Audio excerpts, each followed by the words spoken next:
Bismillahirrahmanirrahim. Assalamualaikum warahmatullahi wabarakatuh. Alhamdulillahirrabbilalamin. Wassalatu wassalamu ala asyrafil anbiya'i wal mursalin wa ala alihi wa sahbihi ajma'in, amma ba'du. Para mahasiswa sekalian, di kesempatan kali ini Bapak akan menjelaskan materi lanjutan ya dari materi-materi sebelumnya. Nah, ini adalah materi terakhir ya di sebelum kita melaksanakan ujian tengah semester. Nah, nanti setelah materi ini atau setelah ujian tengah semester UTS, kita akan sistem perkuliahan kita akan kita rubah ya menjadi diskusi kelompok. Nanti akan dibagi kelompoknya, kemudian masing-masing kelompok akan mempresentasikan judul yang nanti akan Bapak tentukan ya untuk masing-masing kelompok. Baik, ini ya materi yang akan kita pelajari yaitu iman kepada Rasul, al-imanu bir Rasul. Sebelum kita lebih dalam, kita lihat dulu ya apa yang dimaksud dengan Nabi dan apa yang dimaksud dengan Rasul. Dua istilah ini penting kita ketahui, dan kita harus melihatnya dari sisi bagaimana para ulama akidah ya mendefinisikan Nabi dan Rasul. Nah, ada beberapa definisi yang bisa menjelaskan hal ini. Di antaranya adalah ada definisi yang menyatakan bahwa Nabi itu adalah seorang lelaki merdeka yang diberi wahyu syariat ya, kepada kaum yang beriman dengan syariat sebelumnya, untuk mengingatkan agar melaksanakan apa yang dilupakan, membenarkan apa yang salah, dan membatalkan atau memperbaiki ya hal-hal yang menyimpang yang dilakukan oleh kaum ataupun kelompok masyarakat tersebut. Nah, dari definisi ini bisa kita pahami bahwa Nabi itu adalah estafet ya, ataupun penerus dari ajaran yang sudah ada sebelumnya. Jadi dia tidak membawa ajaran yang baru ya, tidak membawa risalah yang baru. Nabi ini diutus hanya untuk memperbaiki ya hal-hal yang sudah tidak benar lagi ya, ataupun untuk mengingatkan kaum tersebut terhadap ajaran yang sudah mereka lupakan.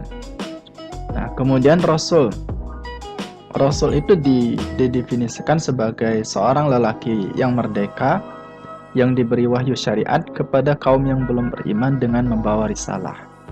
Nah, ini yang membedakan ya. Jadi kalau Rasul itu memang dia diutus kepada satu kelompok masyarakat yang memang belum pernah diutus kepada mereka Nabi ataupun Rasul, belum diutus kepada mereka seseorang yang menyampaikan ajaran ya, ajaran risalah agama atau risalah tauhid. Jadi dia benar-benar atau Rasul ini memang membawa satu risalah yang baru ya. Ini yang membedakan antara Nabi dan Rasul. Nah, kemudian dalam definisi ini perlu kita juga lihat ya, ada kata kunci ya. Pertama adalah lelaki. Nah, ini kata kunci yang pertama. Yang kedua adalah merdeka. Ya. Nah, kata kunci ini menjelaskan kepada kita bahwa tidak ada nabi itu dari kalangan perempuan. Tidak ada perempuan yang kemudian diangkat oleh Allah Subhanahu wa taala menjadi nabi ataupun rasul. Kemudian yang kedua adalah merdeka.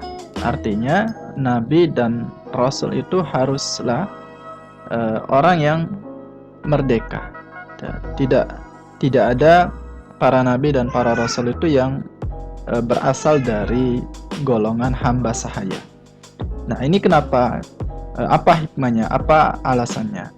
Alasannya adalah karena memang risalah ini atau ajaran ini adalah satu amanah yang besar, di mana seorang yang menerima wahyu dia harus mampu berhujjah, dia harus mempunyai kedudukan yang tinggi ya, dia haruslah orang yang dihormati,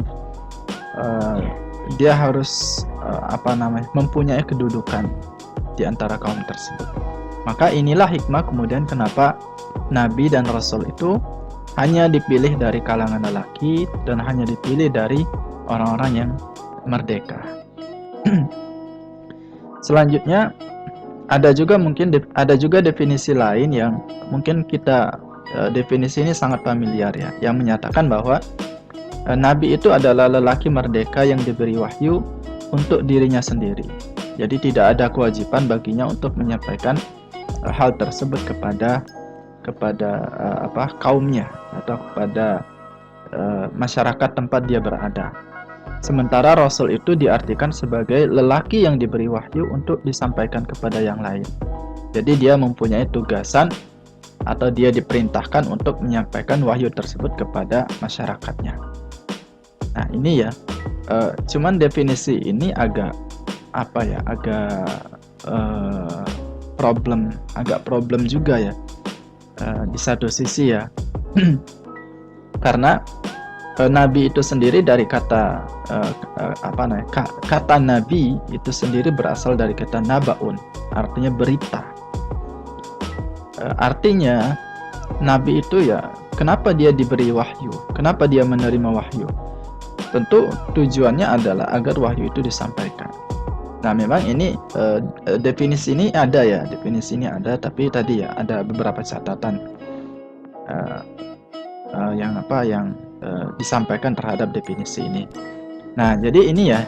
Jadi nabi dan rasul itu secara ringkasnya bisa kita pahami sebagai orang yang menerima wahyu dari Allah Subhanahu wa taala, lelaki ya, merdeka dan mempunyai kewajiban untuk menyampaikan wahyu yang diterimanya tersebut kepada masyarakat atau kaumnya. Selanjutnya kita ketahui ya bahwa nabi itu dia menerima wahyu ya, dia punya kewajiban untuk berdakwah kepada kaumnya. Tentu ini orang-orang yang terpilih ya, orang-orang yang terbaik ya, di antara yang baik. Nah, maka ulama menjelaskan bahwa semua nabi ya, semua rasul itu setidaknya ya 4 hal ini wajib ada atau pasti ada pada para rasul dan para nabi. Yang pertama adalah fatonah atau kecerdasan. Ya. Jadi mustahil nabi itu atau seorang rasul itu dia baladah, artinya tidak cerdas, idiot, atau ya kemampuan berpikirnya rendah misalnya. Kenapa? Karena kecerdasan itu diperlukan untuk menegakkan hujjah terhadap musuh. Ya, kita ketahui misalnya Nabi Ibrahim alaihissalam itu berdebat dengan Raja Namrud ya. Sangat filosofis sekali ya, sangat kental ya. Kemudian bagaimana nabi-nabi yang lainnya, misalnya nabi kita Nabi Muhammad SAW berhujjah ya, berargumentasi dengan orang-orang Arab Quraisy ya dalam menyampaikan ajaran agama tauhid. Nah, jadi pastilah para nabi itu cerdas ya. Tidak mungkin Allah memilih nabi yang kemampuan berpikirnya rendah. Karena kalau dia rendah, bagaimana dia bisa meyakinkan musuh, meyakinkan orang yang belum beriman agar menerima ajaran ataupun risalah yang disampaikan. Nah, ini bisa dilihat misalnya di dalam surat Al-An'am ayat 83. Yang kedua adalah jujur atau as-sidq ya. Jujur ini maksudnya adalah menyatakan berkata ya, ataupun menyatakan sesuatu sesuai dengan fakta dan realitanya ya. Ya tidak membuat-buat ya, tidak berdusta ya. Kenapa? Karena sekiranya ada pada diri Rasul itu sikap dusta atau boleh dilakukan oleh Nabi, maka ada peluangnya, ada potensi kemudian para rasul itu berbohong ataupun berdusta terhadap informasi ataupun wahyu yang diterimanya. Maka pastilah para nabi itu adalah dipilih dari orang-orang yang jujur ya. Kalau Baik, Bapak lanjutkan. Yang kedua adalah sifat wajib dari para nabi itu adalah as-sidqu, sidik, jujur ya. Yang ketiga adalah tabligh. Tabligh ini artinya menyampaikan. Ya. Jadi nabi dan para rasul itu kan fungsinya adalah memberikan peringatan. Nazirun. Ya. Nazir itu menyampaikan ancaman yang ataupun siksa ataupun balasan terhadap perbuatan buruk. Di satu sisi adalah basyir, memberikan kabar gembira. Artinya bagi orang-orang yang beriman, bagi orang-orang yang mengikuti ajaran, risalah, taat, maka ada kabar gembira, ada balasan yang akan mereka peroleh. Nah, inilah para rasul itu fungsinya adalah nazirun wa basyir, artinya mereka menyampaikan. Kemudian yang keempat adalah amanah. Amanah ini artinya lawan dari kata khianat. Amanah ini bukan maksudnya seseorang menerima amanah lalu dia menjaga, bukan. Maksud amanah ini adalah dia atau para nabi atau para rasul itu melaksanakan apa yang diperintahkan oleh Allah Subhanahu wa taala serta tidak melanggar apa yang Allah larang terhadap mereka. Ya. Jadi mereka itu amanah. Para rasul itu punya sifat amanah, amin, terpercaya. Apa yang diperintahkan akan mereka laksanakan. Apa yang dilarang pasti tidak akan mereka langgar. Kenapa? Karena para rasul ini adalah imamun. Fungsinya adalah imam. Fungsinya adalah contoh, qudwah. Kalau mereka tidak melaksanakan apa yang Allah perintahkan, melanggar apa yang Allah larang, maka ini akan menjadi problem. Seorang rasul lalu kemudian akan hilang fungsinya di mata umat.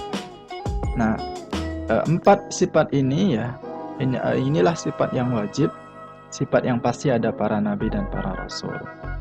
Ya, sementara kita ya, manusia biasa, ya mungkin ada sifat cerdasnya, tapi ada juga yang tidak ya.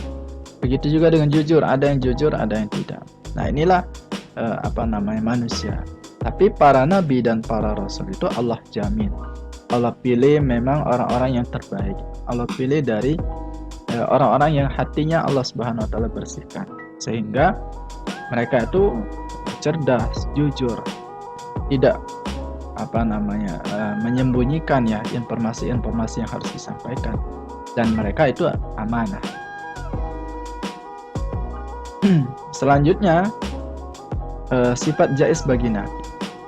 Nah, di awal kita sudah jelaskan bahwa nabi itu adalah manusia. Ya, nabi dan para rasul itu dipilih oleh Allah Subhanahu wa taala dari golongan manusia. Tidak Allah pilih nabi dan para rasul itu dari golongan malaikat. Ya. Jadi nabi itu ya dari satu sisi adalah manusia. Nah, maka ada sifat-sifat yang sifatnya jaiz, sifat-sifat yang boleh ya, tidak menjadi sesuatu yang kemudian dipermasalahkan. Nah, apa itu? Yaitu sifat-sifat manusiawi yang la yuhillu bil muru'ati, yang tidak kemudian menyebabkan kecacatan terhadap kedudukan mereka sebagai nabi. Contohnya apa? Sifat-sifat manusiawi. Contohnya adalah makan, minum, jual beli, transaksi, yang lain-lainnya, menikah, kemudian mengalami mati, hidup, merasakan sakit, merasakan sehat. Ya. Nah, ini adalah hal-hal yang manusiawi yang ada pada para nabi dan para rasul. Ya. Nah, tapi tadi ya, kata kuncinya adalah hal-hal manusiawi ini adalah hal-hal yang tidak menyebabkan kecacatan terhadap kedudukan mereka sebagai nabi. Ya. Nah, adapun hal-hal yang dapat menciderai ataupun merusak status mereka sebagai nabi, maka itu tidak ada ya pada para nabi. Karena tadi Allah memilih memang manusia yang sempurna. Maka tidak ada nabi itu yang buta, tidak ada nabi itu yang pincang, tuli, ya, tidak bisa mendengar dan lain sebagainya. Nah, hal ini dinyatakan oleh Allah Subhanahu wa taala di dalam Al-Qur'an. Contohnya adalah di dalam surah Al-Furqan ayat 20. Firman Allah Subhanahu wa taala, "Wa ma arsalna qablaka minal mursalina illa annahum la ya'kuluna at-ta'ama wa yamshuna fil aswaq." Dan tidaklah kami mengutus sebelum engkau wahai Muhammad para rasul. Jadi Allah berbicara kepada Nabi Muhammad. Ya Muhammad, semua nabi yang kami utus sebelum engkau itu mereka layak kuluna ta'am, mereka makan ya sebagaimana manusia makan. Wa yamshuna fil aswaq, ya mereka berjalan di pasar-pasar. Nah, jadi menggambarkan ya, ini menggambarkan kepada kita bahwa ya para rasul dan para nabi itu adalah manusia basyariah, ada sifat basyar di dalam diri mereka. Nah, namun yang perlu kita pahami ya, ada juga satu sisi yang kita perlu pahami ya, bahwa walaupun para nabi dan para rasul itu ada sisi manusiawi ya, ada nafsu, ada keinginan, ada rasa lapar ya, sakit, ada rasa suka terhadap lawan jenis ya. Tapi para nabi dan para rasul itu maksum ya. Mereka maksum ya. Artinya apa? Artinya mereka dijaga oleh Allah Subhanahu wa taala dari melakukan perbuatan dosa.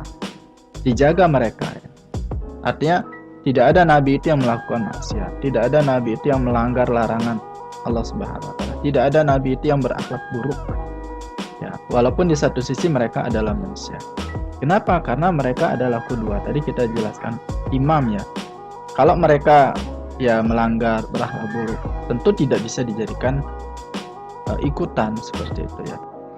Nah, selanjutnya kita juga hal yang perlu kita ketahui juga adalah bahwa para nabi dan para rasul itu mempunyai derajat ya, tingkatan-tingkatan. Tilkar rusulu faddalna ba'dahum ala ba'din. Ini Allah yang menyatakan. Jadi kita harus meyakini, kita harus mengimani sebagaimana dinyatakan oleh Allah Subhanahu wa taala dalam Al-Qur'an. Para nabi dan para rasul ya, terutama 25 nabi dan rasul yang wajib kita ketahui itu, mereka mempunyai tingkatan-tingkatan. Nah, tingkatan yang paling tinggi itu adalah tingkatan yang dalam para nabi dan para rasul yang masuk dalam kelompok ulul azmi. Nah, yaitu 5 nabi ya.